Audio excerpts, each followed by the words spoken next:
demokratikong karapatan, ipagtatanggol at ipaglalaban.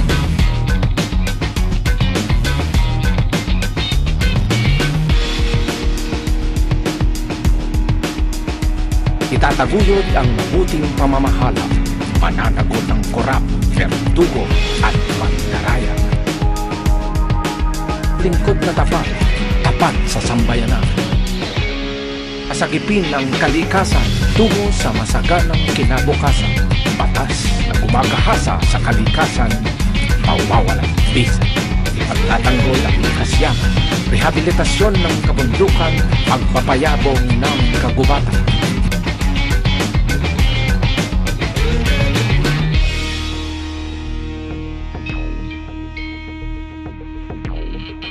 Mga agraryo ay pahahalagahan ng ibayo.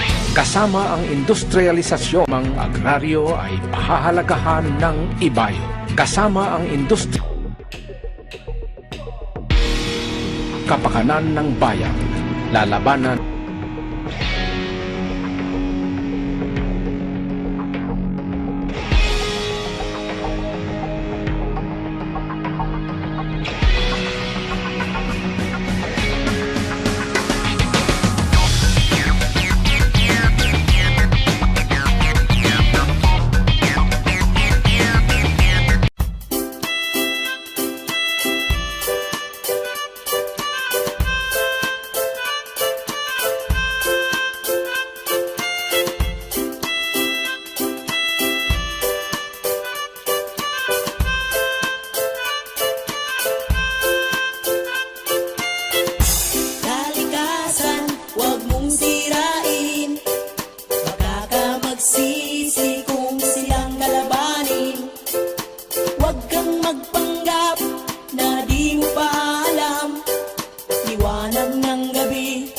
suntok ng buwan.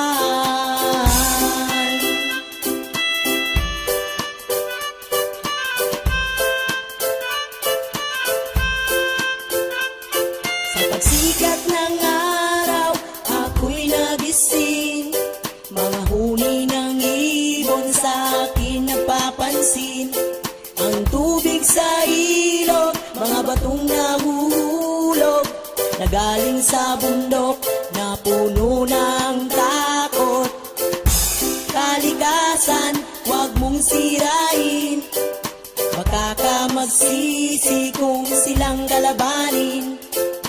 Huwag kang magpanggap na di mo pa alam, liwanag ng gabi ay suntok ng buwan. Kalikasan, huwag mong sirain, baka ka magsisi kung silang kalabanin. Huwag kang magpanggap na di mo pa alam, liwanag ng gabi ay suntok ng buwan.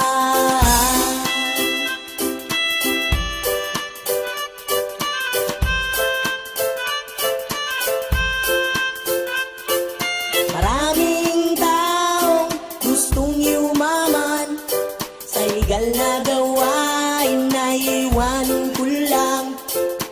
Di ko na sana sasabihin pa ito, alam naman ng lahat, mga downlinks lang kayo.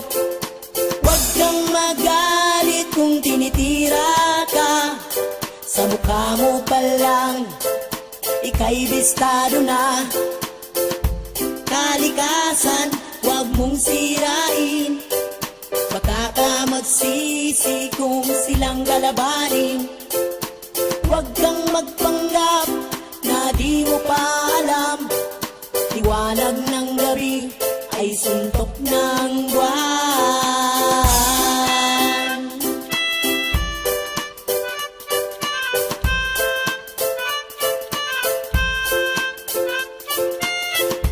Kalikasan, huwag mong sirain, baka ka magsisi kung silang kalabanin. Huwag kang magpanggap na di mo pa alam, liwanag ng gabi ay suntok ng buwan.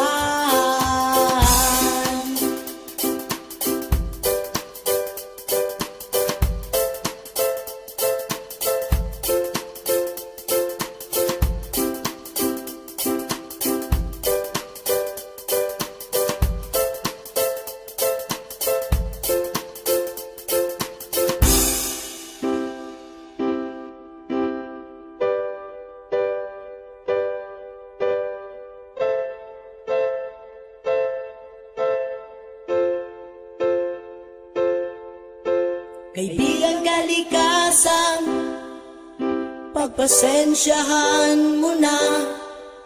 Ganitong mga tao, walang mga konsensyang sabihin na nating nagbabalat kayo. Alam naman ng taas, gawain nyo ito. Kalikasan, huwag mong sirain. Baka ka magsisi kung silang kalabanin. Huwag kang magpanggap na di mo pa alam. Liwanag ng gabi ay suntok ng buwan. Kalikasan, huwag mong sirain. Baka ka magsisi kung silang kalabanin. Huwag kang magpanggap na di mo pa alam. Liwanag ng gabi ay suntok ng buwan.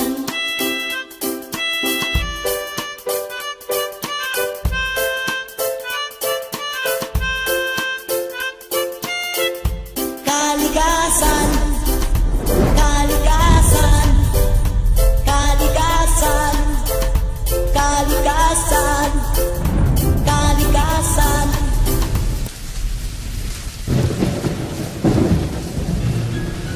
Kamusta? Pwede ko bang mahiram ang oras mo saglit? Ako nga pala si Golden Buwan, ika-4, prinsipe ng Quiapo. Inspirasyon lang, dahil babangon tayo. Oo, alam ko, babangon tayo. Ito yung bulong ng kalikasan. Buhay sa Pilipinas, isang kahit isang tuka ang kakainin na lang namin napunta pa sa bulsa. At pag meron sa una, wala ka nang malalapit. Ang gera dun sa Mindanao, bagyo dun sa Kabisayaan. At ang masama pa ay hinahaluan ng lindol. Wala na rin nasisilungan ng mga munting sanggol. Marami ding namamatay, libo at daan-daan. Mga daan na wasak na pati bunot kabahayan. Sa mga nakikita ko, ako ay nanlulumo. Pero babangon at Pinas mula sa pagkaguho. Ang Diyos ang nagtakda ng unti-unti pagulaw na tayo ang may gawa at tayo ang nagnanakaw ng mga oras sana na gamitin dun sa kabutihan. Ninanakaw ang kaban, walang dulot na kabutihan. Kapit bisig bayanihan, magkakaisang lakas. Sa dilog yung dumating ay babangon tayong Pinas. Bumubulo siya sa'yo ng pagbabago. Huwag kang mag-aalala, babangon tayo sa pagkadapa ng inang bayan. Ngayon pakinggan mo ang bulong ng kalikasan. Nakikinig ka ba? Halika na't magbago, sumama na tara. Ondoy pepeng habagat, ngayon naman Yolanda magnanakaw ng kaban. Lindol at yung mga gera, isa lang yan sa problema na paulit-ulit lang. Mas mo buong Tacloban at siya ay kumakalam. At dun sa telebisyon tingnan mo ang Kabisayaan. Mga patay nagkalata sa wasak na daanan. Tayo'y dinaanan ng bagyo, tuwang-tuwa. Suspendido daw ang klase, bang ako awang-awa. Sa sinapit ng inang bayan ko na Pilipinas, sama-sama tayo na lahat sila bigyan ng luna. Kahit konti at marami, basta galing yan sa puso. At bigayan, magmahalan yan ang ating isa puso. Kapit bisig bayanihan, magkakaisang lakas. Sa dilog yung dumating ay babangon tayo Pinas. Bumubulo siya sa'yo ng pagbabago.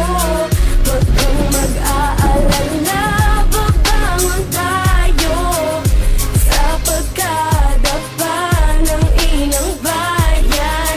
Ngayon pakinggan mo ang bulong ng kalikasan. Iba nagre-reklamo, sipi mahina ang signal sa Bisaya. Lumindol at bumagyo, todo ang signal at sa timog patayan ng kapwa Pinoy. Eh parang tayo na naglalagay sa atin sa kumunoy. Gusto niya daw na makabangon, bakit di niya magawa? Namimigay lang ng relief, tila nangangampanya pa. Maswerte ka, hindi ka kinakulit ng bagyong Yolanda. Dahil kung nangyari yun, wasak na ang buong Maynila. Sa sala ng mayaman, ang mahirap na dadamay. At sa salang mga yas, sinalang-alang ang patunay. Pasiin ang bayan, nagdurusan ng lubos-lubos. Kahirapan na tayo ay gawa, paano magtatapos? Ako'y tao lang katulad nyo, meron din kamalian. Babangon tayo Pilipinas, kahit di yung kadalian. Kapit bisig bayanihan, magkakaisang lakas. Sa dilog yung dumating ay babangon tayo Pinas. Bumubulo siya sa'yo ng pagbabago. Huwag kang mag-aalala, babangon tayo sa pagkadapa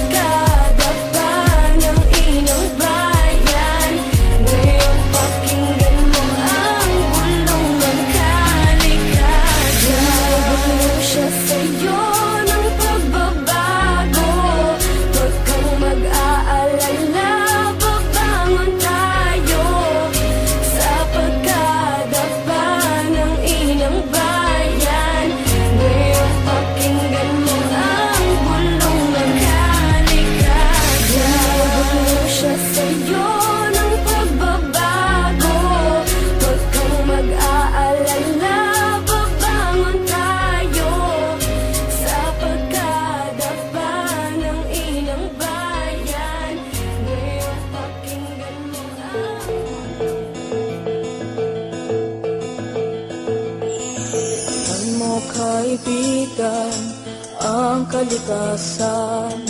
Mga bundok at dagat ay iyong pagmasdan. Pawang paninira ang iyong makikita, at pagyurak sa kanilang ganda.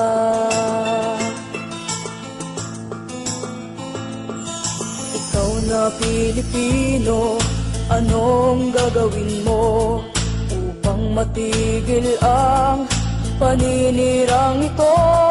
Huwag ipagwalang bahala ang inang kalikasan, pagkat ito'y ating kinabukasan.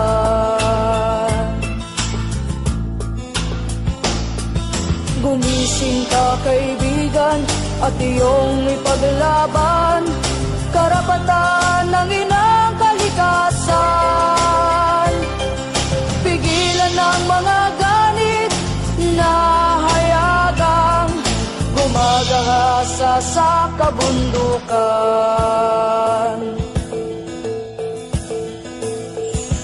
Kilos mga kababayan para sa kalikasan, ating itaguyod ang paglago nito.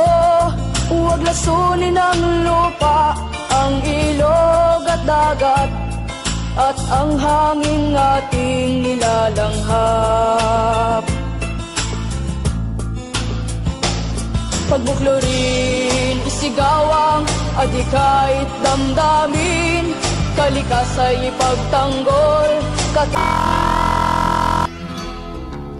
Wala ka bang napapansin sa iyong mga kapaligiran? Kay dumi na ng hangin, pati na ang mga ilog natin. Hindi nga masamang pagunlad at malayo-layo na rin ang ating narating. Ngunit masdan mo ang tubig sa dagat, dati kulay asul, ngayon'y naging itim. Ang mga duming ating ikinalat sa hangin, sa langit, huwag na nating paabutin, upang kung tayo'y pumanaw man sa riwang hangin, sa langit natin matitikman. Mayroon lang akong hinihiling, sa aking pagpanaw sana ay tagulan. Gitara ko ay aking dadalhin, upang sa ulap na lang tayo magkantahan.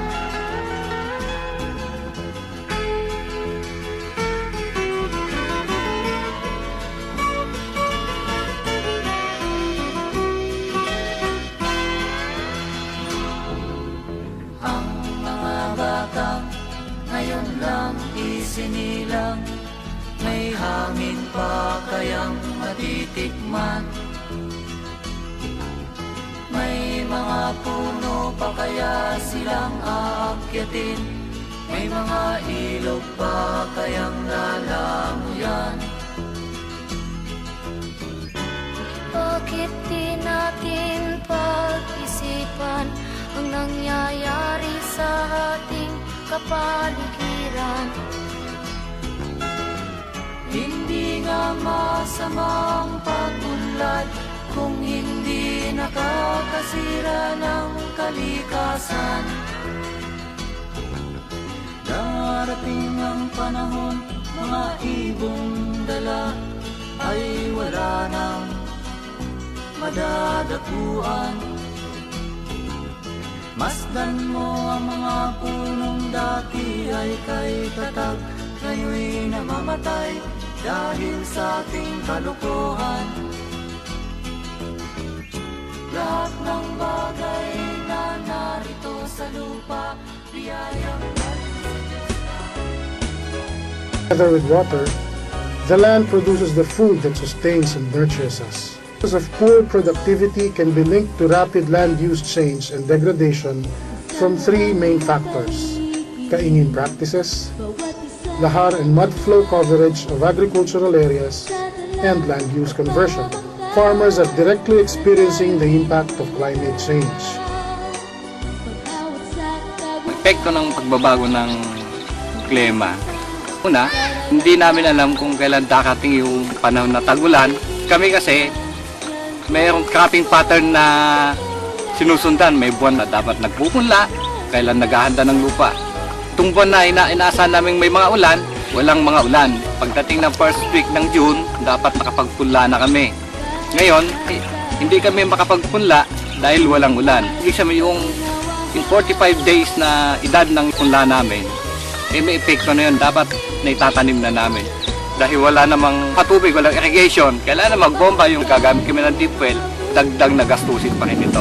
Yung deep well naman, dahil walang mga ulan, lumalalim water table. So kailangan namin uling magbaon uli ng ilang metro ng tubo para maabot ng water table. Dagdag na gastusin na naman para sa amin yan.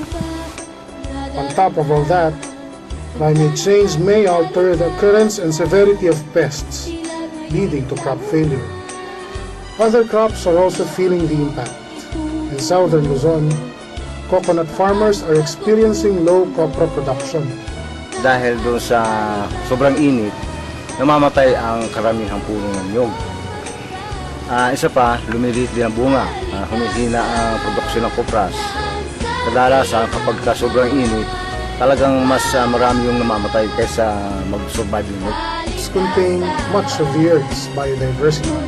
It provides key services and functions, such as acting as critical watershed areas for soil and water conservation, buffering water flow in weather extremes, climate regulation, supply of raw materials for wood, food, and other products. Reduction can be attributed to the combined deleterious effects of logging, inadequate forest protection, fires, pests and diseases, incoherent state policies, land conversions, and expansion of upland agriculture.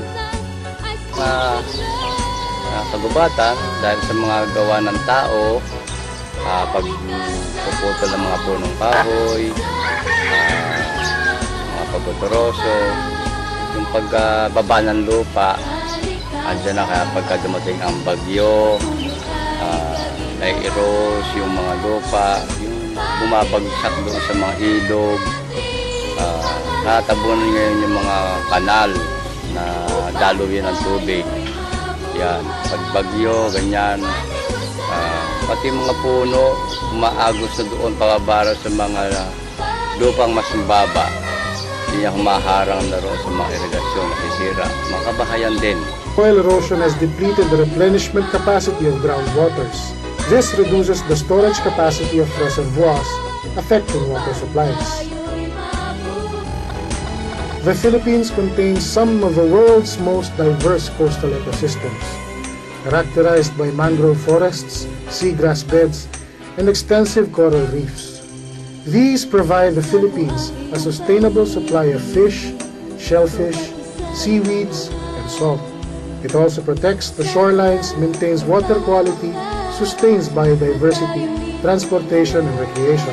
The health and economic well-being of Filipinos is acutely tied to the country's coastal and marine ecosystems. Sa kasalukuyan ay nararamdaman na nga yung pag-init ng katubigan at ang siguradong mag-epekto nito sa pangisdaan ay ang pagliit ng kita ng maing isda, bunga ng hindi nakakatawid yung mga migrated species na gustong mag-shelter o manghuli. Una, hindi masyadong hirap manghuli ng mga mangingisda dahil kahit na dito lamang sa tabi-tabi ay marami ang nahuhuli isda.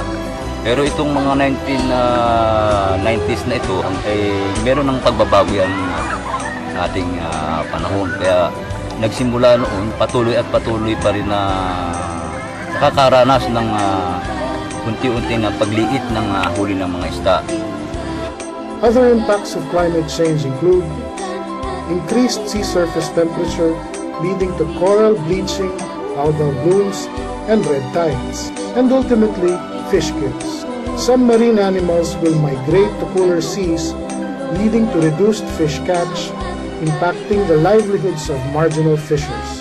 Napapansin ko ang isda ay lalong pahinang-pahina na ang huli.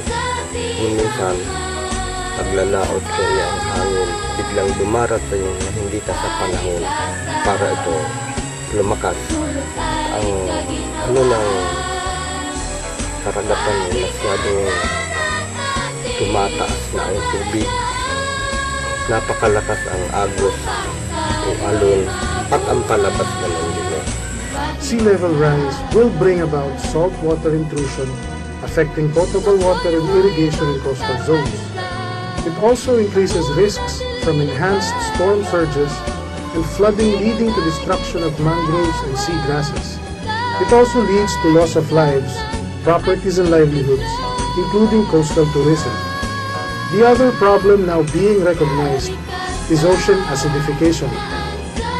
Oceans act as a sink for carbon dioxide, but too much tips the buffering capacity. In country, our health resources are already stretched.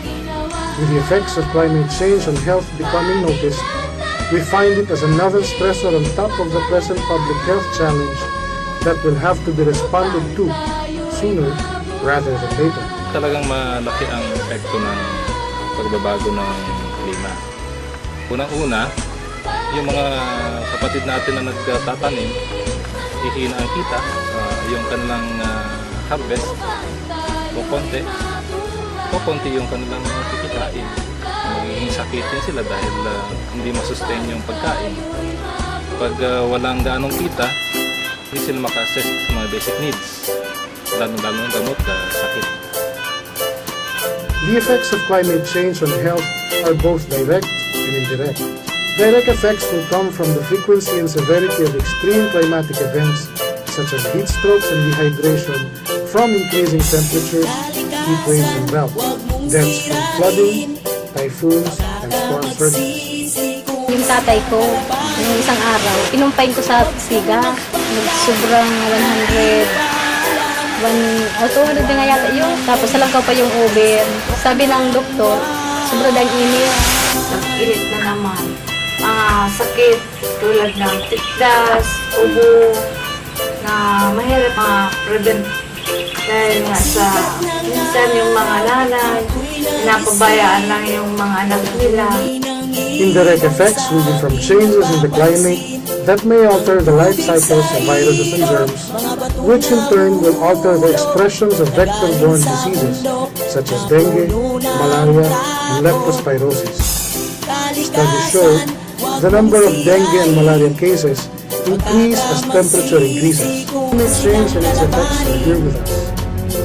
The challenge, therefore, is to build the capacity of vulnerable communities and sectors to cope with its impacts through various adaptation and mitigation measures. But we are not starting from scratch. There are already pockets of adaptation measures being implemented both locally and within national plans and policies. Farmers and their families are doing the following as adaptation measures: engaging in sustainable agriculture, diversified and integrated farming, organic agriculture and planting of climate-resilient crop varieties, contour farming in upland areas to arrest soil erosion. Ginagawa namin sa ngayon, things sa mitigation, hindi lang nakatuon sa palay. Diversified integrated farming na yung ginagawa namin. Hindi siya 100% palay, may babuyan, may gulayan, may manukan. Nag-a-adjust na kami, hindi na kami nagtatanim ng pangmatagalan ng 120 days, 125 days. Ginagamit namin pakaiting ngayon ng palay ay yung 90 days na lang sa mga kapwa namin magsasaka. Kaya sabi namin sa kalayo, pinagmumulan ng climate change. Ano yung contribution ng chemical farming, binabahagi namin sa kanila. Kaya sabi namin na dating ng anihan, huwag na magsusunog ng mga dayami, kasi isa sa mga dahilan to yung carbon dioxide. Enhanced planting techniques are also being practiced. The system of rice intensification, or SRI, is a documented planting method that uses significantly less water than the traditional rice farming practice. Another way to conserve water is by establishing rainwater harvesting structures and small water impounding projects to serve as reservoirs of excess water during the rainy season. Irrigation systems are also being improved through rehabilitation and restoration. Controlled irrigation technology improves water management. Sa mga irrigation naman, ayusin nila yung mga kanal. Kung makikita natin ang mga kanal ngayon, ang papangit ng kanal, daming tumatagas na tubig na sayang. Kung napupunta sa magsasakayan, malaking tulong yan. Post-harvest facilities are also being distributed to minimize losses and handle surplus in production. Critical watersheds for irrigation are being reforested. Nagbala kami mag-asawa na magtayo ng maraming kahoy. Basta ngayon, meron na kami doon na malaki ng baby. Other measures adopted by communities across the country are reforestation and rehabilitation of open and degraded grasslands, establishment of agroforestry farms, encouraging upland farmers to shift from cleaning and illegal logging, and empowering steward communities as long-term managers through the community-based forest management agreements. Communities across ecosystems are encouraged to plant trees and other vegetation.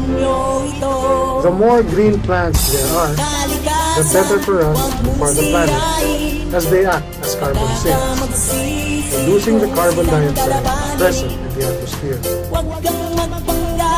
A number of municipalities are already implementing climate-resilient coastal resource management practices. These are preventing more mangroves being converted to fish ponds, mangrove reforestation for shoreline stabilization, and protection from storm surges and floods, deputization of Pantai Dagat to monitor and apprehend illegal fishers, coastal cleanup, and establishment and management of marine reserves and fish sanctuaries, critical for habitat biodiversity and fish breeding. Ang ginagawa natin sa Salukuyan ay tinitipon natin yung mga mainisda at tinitipon natin mga pag-aaral dito sa climate change at tinitipon natin sila sa mga ganitong gawain. Ang CRM, ang unahin na nga yung pagtatanim natin ng bakawan dahil naniniwala tayo sa bawat puno na ating itatanim sa ating paligid ay makakagamit ito ng carbon dioxide na siyang nagpapainit, nagpapalala ng ating klima. Tinatanim ngayon na kasalukuyang mga estudyante at mga taga-rito. Patuloy kaming nagbabantay hindi lang sa mga illegal fishing. Tutulong na rin kami magtanim at pakudan itong mga bakawan nandito. Isa pa nga dun sa components ng coastal resource management yung ating fish sanctuary. Ang kahalagaan ng fish sanctuary ay napalaking bagay sa mga dagat. Kasi ito po ang naruan at pangitlugan ng mga isda na siyang nagbibigay na kabuhayan sa dagat kami nagpapatrolya para mapangalagaan at maprotektahan itong fish sanctuary na ito. Some LGUs are already supporting these community-based initiatives through the passage of the enabling ordinance. Patuloy pa rin na nagpipagpunayan sa lokal na pamahalaan at sa kahit mga ahensya.